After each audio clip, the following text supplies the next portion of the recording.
اچھا مفتی صاحب ایسا بھی ہوتا ہے کہ بہت سارے لوگ ابھی دیکھ رہے ہوں گے، ان کو سمجھ آ رہی ہوگی کہ شاید ہماری طلاق ہو گئی ہے، اس کو ویریفائی کیسے کریں؟ کسی مفتی کے پاس جائیں، ٹھیک ہے، مستند مفتی کے پاس جائیں دارالفتہ، اور ان رائٹنگ اپنی جو صورتحال تھی وہ لکھیں، اور لکھنے کے بعد مفتی صاحب کے سامنے پیش کریں. وہ آپ سے ایک دو سوالات کریں گے کہ بھئی کیا الفاظ تھے، کس طرح کیا ماحول تھا، اور اس کے بعد ان سے تحریری فتویٰ لیں. تو وہ فتویٰ آپ کو دیں گے کہ طلاق ہوئی ہے یا نہیں ہوئی. اپنی سمجھ سے مت سمجھیے کہ صورت میں جہاں پر سری ہے، یعنی میں کوئی یہ کہتا ہے اپنی بیوی کو کہ میں نے تمہیں طلاق دی، تو یہاں پر تو سمجھنے سمجھانے کی ضرورت ہی نہیں ہے، الفاظ ہی سری ہیں. یا اسٹامپ پیپر کے اوپر جو 3 طلاقیں لکھی ہوئی ہوتی ہیں اس پہ سگنیچر کر کے دے دیے، تو اب کیا سمجھنا. جہاں پر کنفیوژن ہے اس کنفیوژن کے لیے کسی مستند مفتی کے پاس جائیں.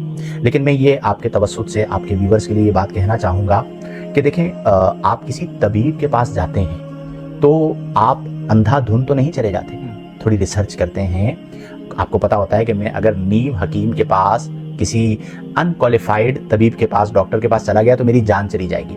تو جس طرح ہم طبیب کو تھوڑا تلاش کرتے ہیں تو آپ کسی مستند مفتی کو بھی تلاش کریں. چونکہ آج کے دور کے اندر آپ کے سوشل میڈیا پر ہر گھنٹے میں ایک مفتی پیدا ہو رہا ہے، ٹھیک ہے، ہر گھنٹے کے اندر. اور اب قرب قیامت میں تو مجھے یوں لگتا ہے کہ ہر سیکنڈ کے اندر ایک مفتی پیدا ہو رہا ہوگا، ٹھیک ہے.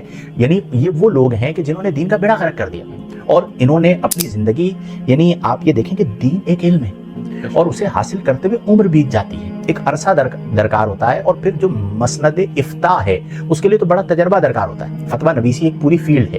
صرف جو عالم ہوتا ہے وہ بھی فتویٰ دینے کی قابلیت نہیں رکھتا. اچھا، فتویٰ دینا ایک الگ چیز ہے. ہمارے یہاں جو درس نظامی ہوتا ہے اس کے بعد تخصص فی الفقہ الگ ہوتا ہے، ٹھیک ہے، وہ ایک اسپیشل کورس ہوتا ہے. اس میں تدریب کروائی جاتی ہے، فتوے لکھوائے جاتے ہیں. ایک بڑا مفتی ہوتا ہے، اس کے نیچے مفتی فتوے لکھتے ہیں. تو اس لیے مستند عالم سے، مستند مفتی سے فتویٰ لیجئے جو آپ کے نزدیک مستند ہو.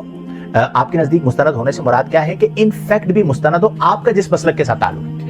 یعنی ہم یہ بھی رخصت دے دیتے ہیں، ہم یہ نہیں کہتے کہ کسی ایک مسلک، آپ کے نزدیک یعنی آپ کے مسلک والوں کے ہیں جو مستند مفتی واقعتاً عالم ہے، صاحب علم ہے، صاحب نظر ہے، احوال زمانہ کو جانتا ہے، فتویٰ نویسی کے اصولوں کو جانتا ہے، جزیات اس کے پیش نظر ہیں. ان تمام چیزوں کو دیکھ کر آپ اس کے پاس جائیں اور تحریری فتویٰ لیں. خود قیاس نہ کریں، کیونکہ اس میں نے ایسے لوگ بھی دیکھے ہیں جو نفسیاتی ہو جاتے ہیں. اچھا، خود ہی سوچتے رہتے ہیں. ایسے کیسز میرے پاس آئے ہیں کہ بعض لوگ وہ ہیں جو ذہنی طور پر طلاق کے بارے میں سوچتے رہتے ہیں اور پھر فون کر کے پوچھتے ہیں کہ میں نے طلاق کے بارے میں سوچا تھا، طلاق ہو تو نہیں ہے. تو میں ان سے پوچھتا ہوں بھائی تم نے الفاظ ادا کیے تھے؟ نہیں، الفاظ ادا نہیں کیے تھے تو حکم نہیں لگے گا طلاق کا. لیکن آپ کو ضرورت کیا ہے کہ آپ طلاق کے بارے میں اتنا سوچ رہے ہیں؟ آپ واک پہ نکل جائیے، آپ دوستوں میں چلے جائیے اور بہت زیادہ طلاق کے بارے میں تفکر مت کیجیے، ورنہ الٹیمیٹ آپ نفسیاتی ہو جائیں گے. اچھا.